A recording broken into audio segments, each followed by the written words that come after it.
તો વિદ્યાર્થી મિત્રો કેમ છો બધા? હું મહેન્દ્ર દોડિયા મારી ચેનલમાં આપનું હાર્દિક સ્વાગત કરું છું. આપણે આજના વિડીયોમાં આપણે જોઈશું સ્વાધ્યાય 13.2 નો દાખલા નંબર 5.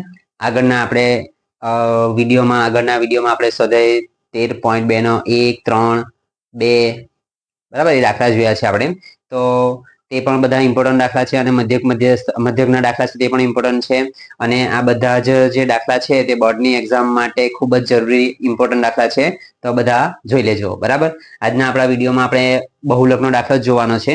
તો તેના માટે આપણે આગળના દાખલામાં જોયું તે પ્રમાણે કે સૌથી મોટી બહુલક માટે શું જોઈએ? તો સૌથી મોટી આવૃત્તિ જોઈએ. આવૃત્તિમાં સૌથી મોટી આમાં જોઈ લેવું કઈ આવૃત્તિ આપેલી છે? 18 આપેલા છે. બરાબર, તો 18 ની સામેનો વર્ગ એટલે ઝેડ વર્ગ આપણો કયો આવે? તો 4000 થી 5000. બરાબર, તો અહીંયા આગળ લખીશું આપણે કે સૌથી મોટી આવૃત્તિ 18 છે માટે નીચે લખીએ ઝેડ વર્ગ આપેલો છે આપણને કેટલો? તો 4000 થી 5000. બરાબર, ઝેડ વર્ગ આપેલો છે આપણને 4000 થી 5000. ઝેડ નું સૂત્ર લખીએ. શું આવશે સૂત્ર ઝેડ નું? બહુલક કૌંસમાં ઝેડ બરાબર L plus F1 minus F0 છેદમાં 2F1 બરાબર 2F1 minus F0 minus F2 ગુણ્યા H. આવી રીતે ઝેડ નું સૂત્ર છે. બરાબર, તો જોઈએ આપણે. તો L કોને કહીશું આપણે? તો જે આપણો ઝેડ વર્ગ છે તેની નાની કિંમત, ઝેડ વર્ગ જે પણ આપેલો છે તેમાં નાની કિંમત કઈ આપેલ છે? 4000 થી 5000 માં નાના કોણ? 4000. બરાબર, એટલે L બરાબર કેટલા આવશે? તો 4000 પ્લસ F1 એટલે આપણી સૌથી મોટી આવૃત્તિ આપેલ છે. તેની સામે આપણે F1 લખી દઈશું.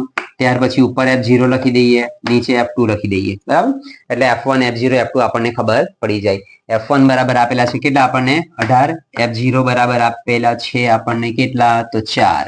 ત્યાર પછી ફરી પાછા જોઈએ તો 2 ગુણ્યા 18 માઇનસ 4 માઇનસ 9 ગુણ્યા H ની કિંમત આપણને કેટલી આપેલી છે? ગેપ 3000 માં 1000 ઉમેરીએ તો 4 ને 1 5000 ને 1 6000 ને એટલે 1000 ની બધા વચ્ચે ગેપ છે એટલે H બરાબર કેટલા આવશે અહીંયા આગળ આપણા? 1000. બરાબર, આગળના બધા દાખલામાં જોયું આપણે તે પ્રમાણે શું કરીશું આપણે? 18 માંથી 4 જાય તો કેટલા રહેશે? 14. અને H ની જે કિંમત છે તેને ઉપર ચડાવી દઈશું આ રીતે. બરાબર, ત્યાર પછી ગુણાકાર સરવાળો. બરાબર, આનો ગુણાકાર આ બેનો સરવાળો. દરેક વખતે બહુલકના દાખલામાં એક સરખું. 18 ગુણ્યા 2 તો 18 થશે 36. 9 ને 4 થશે કેટલા? 13. બરાબર, ફરી પાછા જોઈએ તો 4000 પ્લસ હજી પણ રવા દઈશું 14 ગુણ્યા 1000 છેદમાં 36 માંથી 13 બાદ કરે 6 માંથી 3 જાય તો 3, 3 માંથી 1 જાય તો 2 એટલે ફરી પાછા આવી ગયા કેટલા આપણા? 23. બરાબર, ફરી પાછા આગળના દાખલામાં આપણે જોયું તે પ્રમાણે કે 23 એટલે અવિભાજ્ય સંખ્યા આવી ગઈ તો ભાગ ઉડવાના નથી. બરાબર, ભાગ નહીં ઉડે તો આપણે શું કરીશું? ઉપરનો ગુણાકાર કરીને એના ભાગ્યા 23 કરીએ એટલે જવાબ આવે અને એનો જે જવાબ આવે તેને 4000 માં ઉમેરી દઈએ એટલે પાછો જવાબ આપણો ઝેડ નો આવી જાય. બરાબર, આગળ આપણે દાખલા ભાગાકાર કરીશું. તો વિદ્યાર્થી મિત્રો ભાગાકાર જોઈશું આપણે. તો શું થશે અહીંયા આગળ કે 4000 પ્લસ 14 ગુણ્યા 1000 એટલે કેટલા થશે આપણા? 14000 અને ભાગ્યા કેટલા આપણા? 23. બરાબર, 14000 ભાગ્યા 23 કરીએ આપણે. જોજો તો 14000 ભાગ્યા 23 કરીએ તો 23 ગુણ્યા 6 કરીએ 6 તાલી 18 1 6 દુ 12 1 13 એટલે કેટલા આવશે? 138. સાતે કરીએ તો વધી જશે. બરાબર, જોઈ લે સાતે પણ કે 23 ગુણ્યા 7 કરે 7 તાલી 21 1 2 7 14 ને 2 16 એટલે 161. 161 140 કરતા વધી જવાના. સાતે વધી જાય એટલે આપણે કેટલા કરીએ? 6. તો 6 ભાગાકાર કરીએ તો 10 માંથી 8 જાય તો 2 0 0 ફરી પાછા ઉપરથી ત્યારે 0. બરાબર, જોજો હવે એ શું થશે કે ઉપરથી આપણે 0 ઉતારીએ તો 0 ઉતારીએ કઈ રકમ બની આપણી? 20 રકમ બની છે. બરાબર, પણ આપણે તો ભાગાકાર કેટલા કરવાનો છે? 23 અને અહીંયા છે કેટલા? 20 છે. બરાબર, તો ભાગ થશે નહીં થશે તો ઉપરથી પાછા 0 ઉતારવાના. બરાબર, બંને 0 એકી સાથે નીચે નહીં ઉતરશે. અહીંયા આગળ આપણે 0 મૂકવું પડશે પછી આ 0 આપણું નીચે ઉતરશે. બરાબર, આવું થશે. તો આગળ જોઈએ તો 23 ગુણ્યા 8 કરીએ 8 તાલી 24 4 વધી 2 8 16 ને 2 18 કેટલા આવશે? 184. હજુ જોઈ લઈએ આપણે આગળ 23 ગુણ્યા 9 કરીએ 9 તાલી 27 7 વધી 2 9 દુ 18 ને 2 20 એટલે 207. બરાબર. તો 9 ગુણાકાર કરે તો 207 થાય, જે 200 કરતા આપણા વધી જાય. બરાબર, 200 કરતા વધી જાય એટલે આપણે શું કરીશું, તો 9 વધી જાય એટલે આપણે કેટલાય કરીએ, 8 કરીએ. બરાબર, તો અહીંયા આગળ 8 જોઈએ તો કેટલા થશે, 184. બરાબર, ફરી પાછું જોઈએ તો આ બાજુ રહેશે 10, આ બાજુ 9 ને આ બાજુ 1. 10 માંથી 4 જાય તો 6, 9 માંથી 8 જાય તો 1 1 0. ફરી પાછું ભાગની જાય એટલે પોઈન્ટ, અહીંયા આગળ 0, પાછા નીચે ઉતારે 0 એટલે કેટલા બની જાય, 160. બરાબર, તો સાતે ગુણાકાર કરતા 161 થાય, જે 161 કરતા વધી જવાના. બરાબર, તો સાતે વધી જાય એટલે આપણે કેટલા કરીએ, 6 ભાગાકાર કરીશું તો આવશે કેટલા, અહીંયા આગળ 138. તો 10 માંથી 8 જાય તો 2, 5 માંથી 3 જાય તો 2, 0.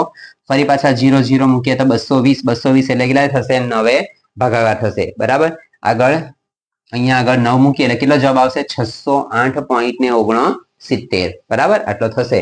તો અહીંયા આગળ લખીએ 4000 પ્લસ 608.69 આટલો થશે. બરાબર,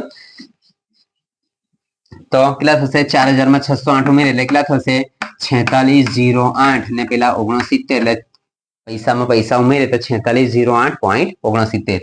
સરવાળો કરીએ તો જો આવી રીતે થશે સરવાળો કે 4000.00 અને 608.69. તો 9 ના 9, 6 ના 6, પોઈન્ટ ના પોઈન્ટ, 8064 કેટલા આવશે, 4608.69. તો આ આપણો બહુલક આવી ગયો, કેટલો, 4608.69. બરાબર, વિદ્યાર્થી મિત્રો અહીં આપણો દાખલો પૂરો થાય છે. ત્યાં સુધી આ વિડીયો જોતા રહેજો. અને વિદ્યાર્થી મિત્રો દાખલામાં સમજ નહીં પડે તો તમે કોમેન્ટ કરીને પૂછી શકો છો, કહી શકો છો. બરાબર, તો વિડીયો જોતા રહેજો, લાઈક કરજો, શેર કરજો, સબસ્ક્રાઇબ કરજો. ત્યાં સુધી ટાટા, બાય બાય.